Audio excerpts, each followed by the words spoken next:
Morning, students. I hope all of you must be staying at your places to stay safe. Children, you need not to panic about your studies because we'll be sending your assignments regularly to you. The only thing that you need to take care of is just take them very seriously and do them properly. They are in your fair notebooks. So today we are here with a session there on the poem The Laburnum Top, written by Edward Hugh, who was one of the renowned literary figure during the 20th century. He was husband of an equally renowned poet and author. You might have heard about her. She was Sylvia Plath, and he was a great lover and a keen observer of nature. And both these qualities of his have been best reflected there in this poem. Mothers, you see, always take good care of their young ones and perform the primary task of feeding them. In this poem, also, a goldfinch, who is a mother, performs the duty of feeding her young ones very diligently. The goldfinch, in fact, is a yellow bird. Here in this poem, she had her shelter on the tree where she went to feed her young ones. The laburnum tree's top, where there was a nest of goldfinch, was all still and quiet. There wasn't any motion at all. Its leaves had turned yellow, and all his seeds had fallen. It was set during autumn season, that is, during the month of September. But that lifeless tree came to life with the arrival of the goldfinch. And she just went into the middle of the tree, there in the thickness of the tree. And when she went there, she made jerky chirping sound from the branch end, and her young ones, they could make it out that she was there, and they all started chirping and flapping their wings. After feeding them, she flew away to the other side of the tree, and from there her dark colored face with yellow body was hardly visible as she vanished behind yellow leaves and yellow flowers of the tree. After feeding her birds or after feeding her young ones, you can say that when she flew away, once again the tree became as lifeless and as quiet as it was there in the beginning. Now, I would like you to read out the poem once there along with me. It goes like this. The laburnum top is silent, quite still. In the afternoon yellow, September sunlight. A few leaves yellowing, all its seeds fallen. Till the goldfinch comes with a twitching chirp, a suddenness, a startlement at a branch end. Then, sleek as a lizard and alert and abrupt, she enters the thickness and a machine starts up. Of chitterings and a tremor of wings and trillings, the whole tree trembles and thrills. It is the engine of her family. She stokes it full and then flirts out to a branch end, showing her barred face identity mask. Then, with eerie, delicate whistle chirp whisperings, she launches away towards the infinite, and the laburnum subsides to empty. So, with this is the ending of the poem. Now, let's begin with the explanation of the poem. Let me begin with the first stanza. The first stanza goes like this. The laburnum top is silent, quite still. In the afternoon yellow September sunlight, a few leaves yellowing, all its seeds fallen.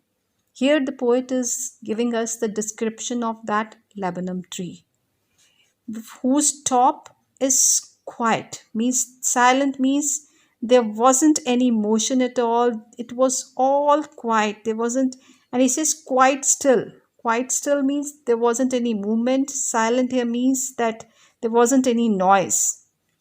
In the afternoon, yellow September sunlight, and it was afternoon time, so it was all quiet.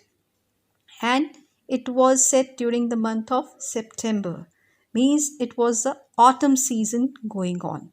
And as you know that during autumn season, what happens? The trees shed their leaves. So same happened there with the laburnum tree as well. A few leaves of the tree had turned yellow, and all its seeds fallen. Means all its seeds, they had fallen and they had got withered. So this was the condition of the laburnum tree. Once again, the poet says that the laburnum tree was quiet. There wasn't any noise and it was motionless, means there was no movement. The leaves of the laburnum tree had turned yellow because of there being autumn season. And it was afternoon, and so the sun was shining brightly, adding to the yellow color all around. That was, you can say, yellow leaves, yellow goldfinch, and here, yellow color seems to symbolize silence, death, and beauty as well. Silent tree, decaying yellow leaves, and yellow goldfinch symbolizes beauty and life. So, this is the condition, or you can say this is the kind of situation that prevails there. It was all silent and quiet. So you see that the poet has been very successful in depicting in these lines the beauty of the autumn season. Now let's look at the poetic device that has been used there in this stanza. You see the words September sunlight. So here Sir sound is being repeated. So we'll say here the poet has used alliteration. So now let's move on to the next stanza. He says, till the goldfinch comes with a twitching chirp, a suddenness, a startlement at a branch end, then sleek as a lizard and alert and abrupt, she enters the thickness and machine starts up, of chittering and a tremor of wings and trillings. So look at these lines. He says, till the goldfinch comes. Now the poet here is talking about the time before the arrival of the goldfinch. What were the conditions there? He had already explained them to you, that before the coming of the goldfinch, it was all quiet. It was completely motionless.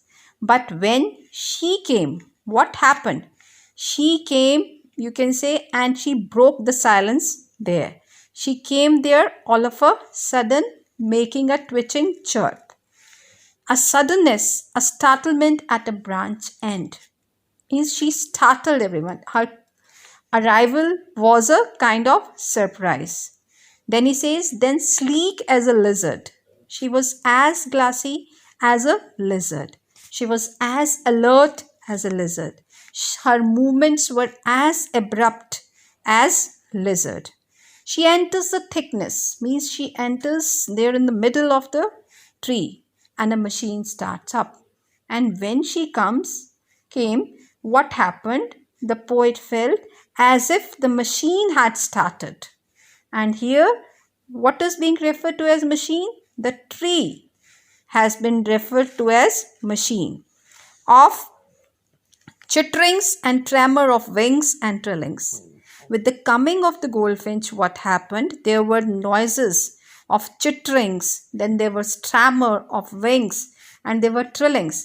Because the young ones of the goldfinch, they had noticed her and they were very happy, and they all made such noises as if to welcome her, because they know that now as she will be there, she will be feeding them. So they might be eagerly waiting for her, and they were very pleased to receive her. So you see that bubble of calmness was broken with the sudden arrival of the goldfinch, who came there with a twitching chirp.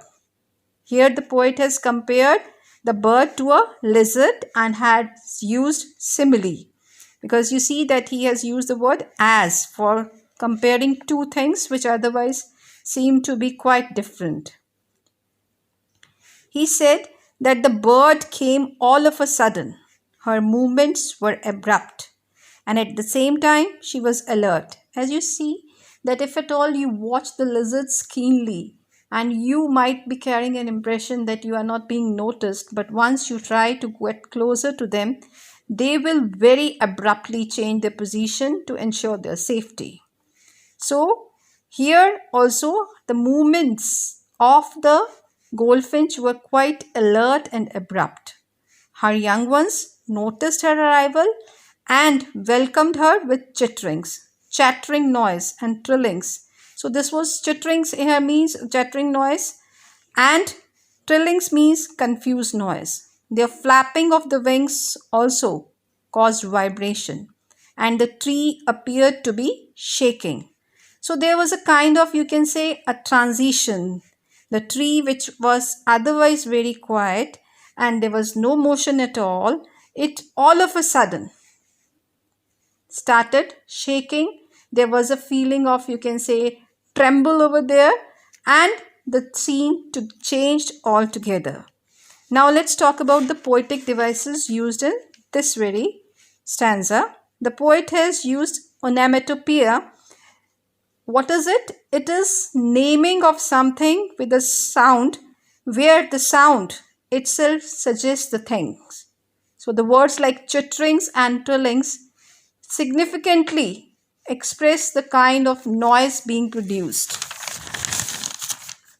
Now let's move on to the next stanza. He says, the whole tree trembles and thrills. So the tree started trembling with the coming of the goldfinch because there was so much of movement. It was like, as he says, it is the engine of her family. And she said that this tree is an engine of her family because it is like a support for her family, and she is there to feed her young ones. She stokes it full. So she stoked that engine to full and then flirts out to a branch end. And once she had performed her task of feeding her young ones, she was relaxed, she was satisfied, she was relieved, and she moved out. And when she moved out, she showed her barred face. So there were kind of stripes on her face, and it was given, you can say, an impression of a mask. But at the same time, the poet said that though it seemed as if the face of the goldfinch is hidden behind those bars, behind those stripes, but that face had also made her distinguished one. And it was like a, you can say, a mark of identification also. Because what was there? Otherwise, her color was yellow, and the laburnum tree had yellow leaves, yellow flowers. So the body got camouflaged. Camouflaged means to mix with the surrounding so as to hide oneself. So that color of the goldfinch had got merged with the color of the leaves and that of flowers. So it was only the face of the goldfinch that made it noticeable. So how was it? It was like the laburnum tree appears to be a machine whose engine had got started with the coming of the goldfinch, and she stoked it full by feeding her young ones. After fueling the engine, she moves to the end of the branch from where her striped face was visible, and her distinguished face was as if her identity mask, though it seemed to be hiding her face behind the stripes. Because why it appeared like that? Because otherwise her body had got camouflaged with the yellow flowers. Now let's look at the poetic devices used in this very stanza. First of all, he says tree trembles. So tree trembles here. The poetic device used is alliteration. And then tree trembles, we can also say that the poet has used personification because the tree is being treated as a person. And then he says it is the engine of a family. When he says it's the engine of a family, again it is being compared but without using the word as or like. So we'll say It is metaphor. So alliteration has been used and metaphor has been used there in this very stanza. Even personification we can say. So now let's move on to the next lines. Then with eerie delicate whistle chirp whisperings, she launches away towards the infinite, and the laburnum subsides to empty. Then with eerie means very wonderful, mysterious kind of whistle she made when she had performed her task of feeding her young ones. Once that task was done, she chirped over there. She launches away. She launches away means she flew away towards the infinite. Infinite here refers to the sky because the sky is unlimited. And the laburnum subsides to empty. The laburnum again became empty. It was quiet again. So what happened? That she made sweet chirping sound like whispering as if to convey something mysterious, and then finally flew away towards the infinite, that is limitless sky, and the tree retreats to silence and once again became as quiet as it was before the arrival of the goldfinch at the beginning of the poem. So with this, we come to the end of the explanation of this poem. Let's have a quick look at the poetic devices used there in the poem. The first one, as I told you, there in the second line, where he says September sunlight. So sir sound is being repeated here. So we can say that it is alliteration. Then the second stanza, second line, he says suddenness, a startlement. Again sir sound is being repeated. So we can say that here again alliteration is there. Then he says she enters a thickness and a machine starts up. Machine means the tree has been referred to as a machine, so it's a metaphor. And then in the next line he has used onomatopoeia, where the words trillings, trembles and thrills have been used.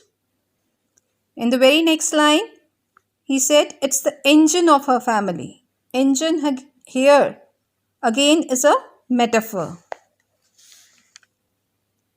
And when he says the tree trembles, we can also refer to it as personification.